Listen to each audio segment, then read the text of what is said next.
नमस्कार, मैं पेन वाजपेयी अपने YouTube चैनल मेरे पेन वाजपेयी पे आपका बहुत बहुत स्वागत करता हूं।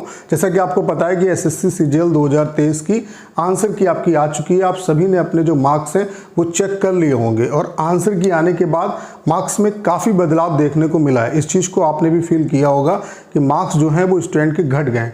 तो आंसर की आने के बाद हार्ड शिफ्ट और इजी शिफ्ट कौन सी रही, हार्ड शिफ्ट और इजी शिफ्ट का स्कोर क्या बन रहा है अब आंसर की आने के बाद, तो जाहिर सी बात है इसमें बहुत बड़ा बदलाव देखने को मिला है। नॉर्मलाइजेशन में कितने क्या मार्क्स का यहाँ पे आपको फ़ायदा हो सकता है, नॉर्मलाइजेशन में कितना आपको बेनिफिट मिलेगा, कितने मार्क्स आपके इंक्रीज हो सकते हैं, उस पर बात करेंगे। उसके अलावा जो मैंने चैनल पे पोल कराया था उसका भी डाटा मैं आपके बीच में रखने वाला हूँ। उसके अलावा चैनल पे पोल पड़ा हुआ है, आप सभी से रिक्वेस्ट है कि इसमें ज़्यादा से ज़्यादा पार्टिसिपेट करिए ताकि ज़्यादा से ज़्यादा जो डाटा है वो हमारे पास आ सके।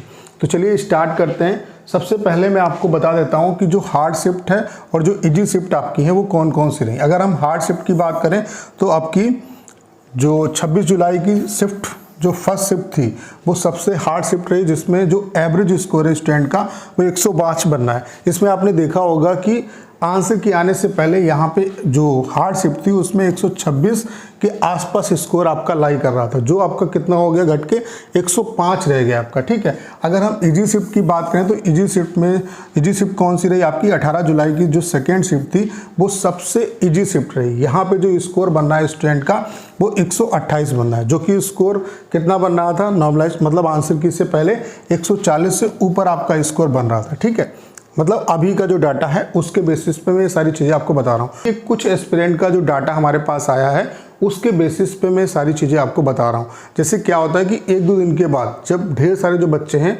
मतलब मैक्सिमम बच्चे जो अपना डाटा शेयर कर देंगे साइट पे, जैसे रैंक IQ है, रैंक मित्रा है, तो फिर हमारे पास जो डाटा आएगा उससे कहीं ना कहीं चीज़ें और अच्छे तरीके से क्लियर हो जाएंगी। देखिए यहाँ पे 12 से 13 लाख जो बच्चे हैं उन्होंने एग्ज़ाम दिया होगा, तो इसमें 1 से 1.5 लाख जो बच्चे हैं उनका अगर हमारे पास डाटा आ जाता है, मतलब 1 लाख अगर समथिंग का डाटा आ जाता है तो कहीं ना कहीं एक अच्छा एनालिसिस हम लोग कर सकते हैं। तो अभी रैंक IQ वगैरह और जो रैंक मित्रा जो साइट है इस पर डाटा अपलोड हो रहा है, तो 1-2 दिन के अंदर जो डाटा है उसका भी हम लोग यहाँ पे एनालिसिस करेंगे। तो अभी का जो सिनेरियो है उसके बेसिस पे जो हार्ड शिफ्ट है आपकी वो कौन सी रही है, 26 जुलाई की फर्स्ट शिफ्ट जो है वो सबसे हार्ड रही है, और इजी शिफ्ट की बात करें तो 18 जुलाई की जो सेकेंड शिफ्ट है वो सबसे इजी रही है। अगर मैं आपको पोल का रिजल्ट दिखाऊं तो मैंने चैनल पे पोल कराया था, क्योंकि कल ही आंसर की आई है तो शाम को मैंने ये पोल कराया है, जिसे मैंने पूछा है कि आफ्टर एसएससी सीजीएल 2023 आंसर की आपके मार्क्स कितने बन रहे हैं। तो आप देख पा रहे होंगे बिलो 100 जो पोल में पार्टिसिपेट करने वाले लोग हैं वो 16% है। इसमें यहाँ पे आप देख पा रहे होंगे 2700 प्लस जो एस्पिरेंट हैं उन्होंने यहाँ पे अपना डाटा जो है वो शेयर किया। 100 से 120 के बीच में मार्क्स करने वाले स्टूडेंट कितने हैं 22%, 120 से 140 के बीच में मार्क्स करने वाले स्टूडेंट कितने 40%, 140 से 160 18%, और 160 प्लस जो हैं वो कितने हैं 5%। तो आप देख पा रहे होंगे जो मैक्सिमम डाटा है वो इसी रेंज में आपका लाई करता है 16, 22 और 40। आप देख पा रहे होंगे जो 100 से 140 के बीच का जो डाटा है उसके बीच में मैक्सिमम जो बच्चे हैं वो लाई कर रहे हैं। ठीक है, तो आप सभी से रिक्वेस्ट है कि इस पोल में आप ज़्यादा से ज़्यादा पार्टिसिपेट करिए ताकि ज़्यादा से ज़्यादा जो बच्चे हैं उनका डाटा हमारे पास आ पाए। उसके अलावा जो रैंक IQ है उस पर आप अपनी जो रैंक है वो चेक कर सकते हैं। एक दूसरी साइट है रैंक मित्रा, यहाँ पे मैं प्रमोशन नहीं कर रहा हूँ।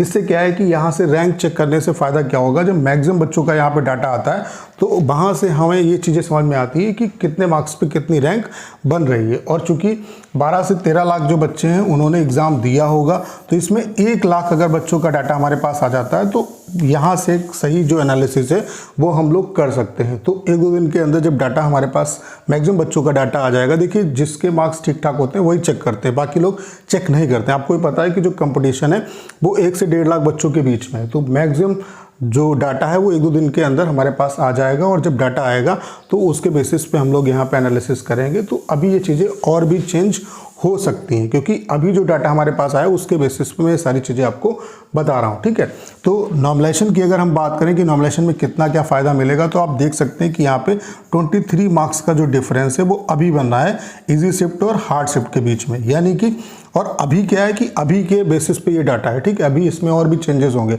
तो आप ये समझ सकते हो कि 20 से 25 जो मार्क्स हैं उनका वेरिएशन आपको देखने को मिल सकता है। वो आपके शिफ्ट पे डिपेंड करेगा, किसी को 2 नंबर का फ़ायदा हो सकता है, किसी को 5 का, किसी को 10 का, किसी को मैक्सिमम का फ़ायदा होगा। जिसकी सबसे ज़्यादा हार्ड शिफ्ट होगी उसको बहुत ज़्यादा फ़ायदा होगा। तो 20 से 25 यानी कि 25 नंबर तक आपके जो हैं वो यहाँ पे इंक्रीज़ हो सकते हैं, ठीक है। तो अभी का जो हमारे पास डाटा है उसके बेसिस पे ये सारी चीज़ें मैंने आपको बता दी। बाकी अभी जब हमारे पास डाटा आ जाएगा 1-2 दिन के अंदर, तो उसके बेसिस पे हम लोग डिटेल में एनालिसिस करेंगे। अभी 1-2 दिन का आप लोग इंतजार कर लीजिए। 1-2 दिन के अंदर कंप्लीट डाटा हमारे पास जो डाटा आना होगा वो आ जाएगा और उसके बेसिस पे हम लोग यहाँ पे और अच्छे तरीके से एनालिसिस कर पाएंगे। तो उम्मीद करता हूँ कि सारी जानकारी आप अच्छे तरीके से समझ पाए होंगे। करना क्या है, इस वीडियो को ज़्यादा शेयर करना है। उसके अलावा अगर आप चैनल पर नए हैं और आपने अभी तक इसे सब्सक्राइब नहीं किया है तो प्लीज़ चैनल को सब्सक्राइब करना मत भूलिएगा।